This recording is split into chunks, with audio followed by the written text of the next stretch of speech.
Advocate N Lalkumar ഇവിടെ professor Roni K baby അന്വേഷണവുമായി ബന്ധപ്പെട്ട് പറഞ്ഞ കാര്യങ്ങളൊക്കെ താങ്കൾ കേട്ട് കാണുമല്ലോ. ഹൈക്കോടതിയിൽ അവർക്ക് പൂർണ്ണ വിശ്വാസമാണ് കേട്ടോ. പക്ഷേ ഹൈക്കോടതിയുടെ മേൽനോട്ടത്തിൽ നടക്കുന്ന SIT-യിൽ വിശ്വാസമില്ല. കാരണം അത് നടത്തുന്നത് സർക്കാരാണ് എന്നുള്ളതാണ് വാദം. അത് അന്വേഷണവുമായി ബന്ധപ്പെട്ട ഏറ്റവും പ്രധാനപ്പെട്ട ഒരു ചോദ്യം. രണ്ട്, ഇന്നിപ്പോൾ താങ്കളും കണ്ടിട്ടുണ്ടാകുമല്ലോ നിയമസഭയിൽ നടന്ന കാര്യങ്ങളൊക്കെ.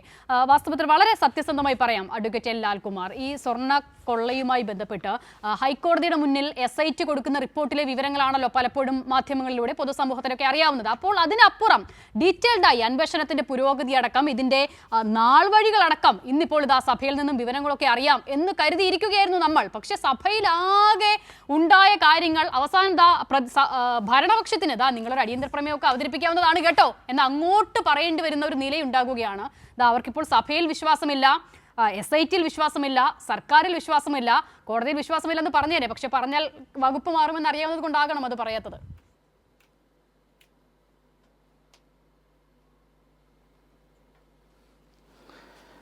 ഇപ്പോൾ ഏതാണ്ട് ആ രൂപത്തിലാണ് ഇവിടുത്തെ പ്രശ്നം.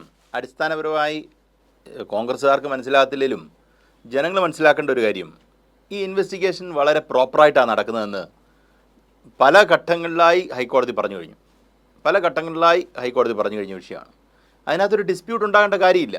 കാര്യം സാധാരണഗതിയിൽ നമ്മുടെ നാട്ടിൽ ഒരു ക്രൈം നടന്നാൽ, ഒരു ഒഫൻസ് നടന്നാൽ അത് ഇൻവെസ്റ്റിഗേറ്റ് ചെയ്യുന്ന കോടതിയുടെ മോണിറ്ററിങ്ങിലൊന്നും അല്ല. പക്ഷേ ഇവിടെ ഈ ഐഡൽ എന്ന് പറയുന്നത് പെർപെക്ച്വൽ മൈനർ ആയതുകൊണ്ട് അതിൻ്റെ ഗാർഡിയൻ ബേസിക്കലി കോടതിയായിട്ട് വരുന്നു പല ആംഗിളിലും, പ്രത്യേകിച്ച് when it comes to administrative matters. അതുകൊണ്ടാണ് ഈ പറയുന്ന കോടതി ഇതിനകത്ത് വളരെ വിജിലൻ്റായി നിൽക്കുന്നത്. ആ വിജിലൻ്റായി നിൽക്കുന്ന കോടതി വളരെ കൃത്യമായി അന്വേഷണം നടക്കുന്നുണ്ടോ എന്ന് ഹൈക്കോടതി പറഞ്ഞു. കൂടാതെ ഒരിക്കൽ സുപ്രീം കോടതിയുടെ പരാമർശം ഉണ്ടായി, വൃത്തിയായിട്ടാണ് അന്വേഷണം നടക്കുന്നതെന്ന്. കോൺഗ്രസിൻ്റെ ഒരു പ്രശ്നം എന്ന് വെച്ചാൽ കോൺഗ്രസ്സുകാർക്ക് ഇഷ്ടമില്ലാത്ത ആൾക്കാരെ എല്ലാം അറസ്റ്റ് ചെയ്യുക എന്ന് പറഞ്ഞു കഴിഞ്ഞാൽ അപ്പം ഈ ഇൻവെസ്റ്റിഗേഷൻ മോശമായി എന്നുള്ളതാണ്. എന്തുകൊണ്ടാണെന്നറിയോ ഇവരിപ്പം ഈ SIT-യിൽ വിശ്വാസമില്ലെന്ന് പറയുന്നത്? ഞാൻ പറഞ്ഞു തരാം സീത, റോണി കെ ബേബിക്ക് പറയാൻ പറ്റില്ല. കാര്യം കോൺഗ്രസ്സുകാരുടെ പേര് വന്നു. കോൺഗ്രസ്സുകാരെ ഇനിയും വിളിപ്പിക്കുവോ, അന്വേഷിക്കാനോ, അറസ്റ്റിലേക്ക് പോവുമോ, അജയ് തറയലിനെ, അടൂർ പ്രകാശിനെ ഒക്കെ അറസ്റ്റ് ചെയ്യുമോ എന്നുള്ള പേടിയുണ്ട്. അപ്പോൾ ഇപ്പോഴേ നേരത്തെ എറിഞ്ഞിരിക്കുകയാണ്. എന്താ എറിഞ്ഞിരിക്കുന്നത്? ഈ പറയുന്ന SIT-യിൽ വിശ്വാസമില്ല.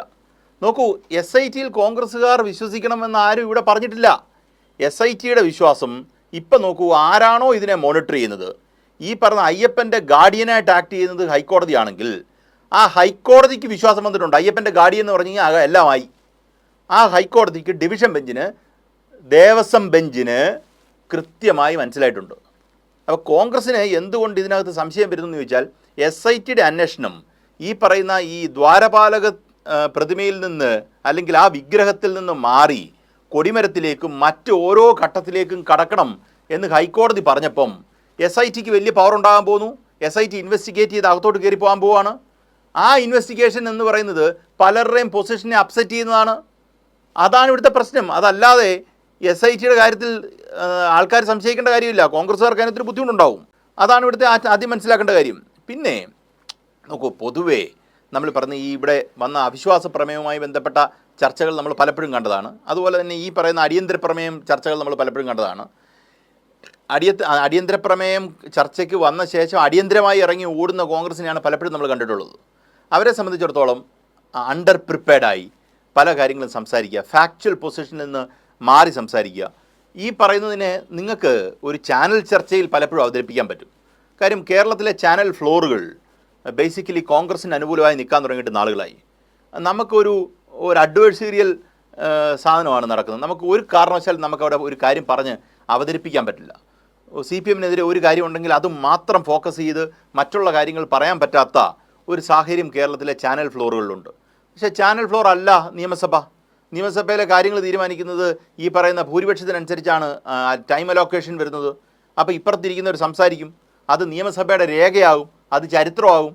അതല്ലാതെ ഈ പറയുന്ന കുത്തക മുതലാളിമാരുണ്ടാക്കിയിട്ടിരിക്കുന്ന ചാനലിലെ ഫ്ലോറിൽ വന്നിരുന്ന് രാഷ്ട്രീയ നിരീക്ഷകരെ 2 പേരെ അതിൻ്റെ കൂട്ടത്തിലൊരു കോൺഗ്രസ്സുകാരനെ, പിന്നെ കോൺഗ്രസ് ആയിരുന്ന ഒരാളെ, വേറൊരാളെ, ഇങ്ങനെയുള്ളവരെയൊക്കെ പിടിച്ചിരുത്തി അപ്പുറത്ത് ഒരു CPM-കാരനെ കൂടെ പിടിച്ചിരുത്തി നടത്തുന്ന ചർച്ചകളാണ് കേരളത്തിൽ നടക്കുന്നത്. അത് നിയമസഭയിൽ നടക്കത്തില്ല. ആ നിയമസഭയിൽ നടക്കത്തില്ല എന്ന് അറിഞ്ഞുകൊണ്ടാണ് അവിശ്വാസ അടിയന്തര പ്രമേയം അവർ നടത്താത്തത്. നോക്കൂ, സത്യത്തിൽ ഇവർ പറയുന്ന അനുസരിച്ച് ഗൗരവമുള്ളവർ നോക്കൂ, SIT-യുമായി ബന്ധപ്പെട്ട് ഇവർക്ക് പ്രശ്നങ്ങളുണ്ടെങ്കിൽ അത് നിയമസഭയിലേക്ക് കൊണ്ടുവരുന്നതിന് എന്താണ് പ്രശ്നം? അത് നിയമസഭയുടെ മുന്നിൽ കൊണ്ടുവരണ്ടേ? SIT ആയിട്ടുള്ള അലിഗേഷൻ അവർക്ക് ഇപ്പോഴാണല്ലോ തുടങ്ങുന്നത്. ഇപ്പം ഈ പറയുന്ന ആൾക്കാരെ പലരെ അറസ്റ്റ് ചെയ്തിട്ടില്ല എന്നുള്ളത് ഇപ്പോഴല്ലേ വരുന്നത്. ഇപ്പം കടകംപള്ളി ഇവർക്ക് അറസ്റ്റ് ചെയ്യണമെന്ന് പറയുകയാണെങ്കിൽ ഇത് നേരത്തെ തന്നെ പറയും, ഇപ്പം പറയല്ലോ അവർക്ക്. അപ്പോൾ അതൊന്നും അല്ല കാര്യം. അവർക്ക് SIT എന്ന് പറയുന്ന സംവിധാനത്തോട് അവർ നേരിടുന്ന ഒരു പ്രശ്നം ഞാൻ നേരത്തെ പറഞ്ഞ കോൺഗ്രസിൻ്റെ കണക്ഷനാണ്. ഒരു കാര്യം കൂടെ അടുത്ത് പറയാം, അതുകൂടെ ചേരുമ്പോൾ അത് പൂർണ്ണമാവും. കഴിഞ്ഞ കുറച്ച് ദിവസം, ഒരു 4-5 ദിവസങ്ങൾക്ക് മുമ്പ്, 2 ആഴ്ചയായി കാണും, രമേശ് ചെന്നിത്തല ഒരു സ്റ്റേറ്റ്മെൻറ്റ് പറഞ്ഞിട്ടുണ്ട്. അയ്യപ്പനുമായിട്ടുള്ള ബന്ധപ്പെട്ട ശബരിമല വിഷയം ഇനി അധികം എടുത്തിട്ടുണ്ട്, അത് പ്രത്യേകിച്ച് രാഷ്ട്രീയമായിട്ട് ഗുണം ചെയ്തില്ലെന്ന്. നിങ്ങളുടെ വാർത്തയിൽ വന്നൊരു വിഷയമാണ്. അതുതന്നെയാണ് പ്രശ്നം. കാര്യം അയ്യപ്പനുമായിട്ട് പോറ്റിയെ കയറ്റിയെ എന്നൊക്കെയുള്ള വാർത്തകൾ അല്ലെങ്കിൽ പാട്ടൊക്കെ പാടി ആൾക്കാർക്ക് വലിയ പ്രചരണം കൊടുത്തു.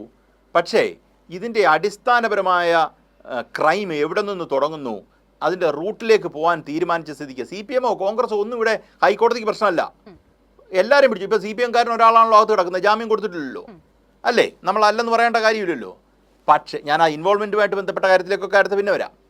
ഇത് ഇമ്പാർഷ്യലായിട്ടൊരു ഇൻവെസ്റ്റിഗേഷൻ നടക്കുന്നുണ്ട്. ഹൈക്കോടതിയുടെ മേൽനോട്ടത്തിൽ നടക്കുന്ന ഇൻവെസ്റ്റിഗേഷന് വിശ്വാസമാണ് രമേശ് ചെന്നിത്തല പറഞ്ഞിട്ടുണ്ട്. പക്ഷേ ഇപ്പം വിശ്വാസമില്ല. ഒരു ദിവസം കൊണ്ട് വിശ്വാസം പോകാൻ എന്താ? ഈ പറയുന്ന കഴിഞ്ഞ ദിവസം രമേശ് ചെന്നിത്തല എനിക്കൊന്ന് ശ്രീകണ്ഠൻ നായരുമായിട്ട് സംസാരിക്കുമ്പോൾ പറഞ്ഞു, എന്താണ് ഈ പറയുന്ന ഇൻവെസ്റ്റിഗേഷനകത്ത് പ്രശ്നമില്ല. മിനിഞ്ഞാന്നാണ് ഹൈക്കോടതി പറഞ്ഞത് ഇൻവെസ്റ്റിഗേഷൻ വളരെ പ്രോപ്പറായിട്ടാണ് പോകുന്നത്. ഇത് കഴിഞ്ഞ് എന്തോ സത്യത്തിൽ സംഭവിച്ചത്? ശബരിമലയുമായി ബന്ധപ്പെട്ട് ഇവർക്ക് പെട്ടെന്ന് അങ്ങ് മാറി ചിന്തിക്കാൻ ഒന്നുമില്ല. ഇത് അതാ പറഞ്ഞു, ഓരോരുത്തർക്ക് ബുദ്ധിമുട്ടുണ്ടാകുന്ന സാഹചര്യത്തിലേക്ക് വരുന്നു. രമേശ് ചെന്നിത്തല പറഞ്ഞാൽ ഇനി ഇത് എടുത്ത് കളിച്ചു കഴിഞ്ഞാൽ ഇത് കൗണ്ടർ പ്രൊഡക്റ്റീവ് ആകുമോ എന്നുള്ളൊരു പ്രശ്നം അവർക്കുണ്ട്. അത് ഗൗരവമായിട്ട് ചിന്തിക്കുന്നൊരു വിഷയമാണ്. They have done it before also. കാര്യം അവരെ സംബന്ധിച്ചിടത്തോളം അവർക്ക് രാഷ്ട്രീയമായിട്ട് ഈ മതപരമായ കാര്യങ്ങൾ കളിക്കുക, പെട്ടെന്ന് അതിൻ്റെ ഫ്രൂട്ട്സ് എടുക്കുക, പിന്നെ ഇത് വിട്ടിട്ട് വേറെടുത്തോട്ട് പോവുക. പക്ഷേ കുഴപ്പമെന്നറിയോ, ഇൻവെസ്റ്റിഗേഷൻ ഇതുപോലെ തന്നെ പോകത്തില്ല. നോക്കൂ, കേരളത്തിൽ നടന്ന് ഇതുപോലെ സെൻസേഷണലൈസ് ചെയ്തൊരു വിഷയമായിരുന്നു. എന്താണ്? സ്വർണ്ണക്കടത്ത്. എന്തോ ആയി, എവിടെയൊക്കെ പോയി. കോൺഗ്രസ്സുകാർ പറഞ്ഞു കഴിഞ്ഞാൽ അവരെല്ലാം ഇപ്പോൾ പിടിക്കുമെന്നായിരുന്നു. പക്ഷേ nothing happened. Basically at the end ഒന്നും സംഭവിച്ചില്ല.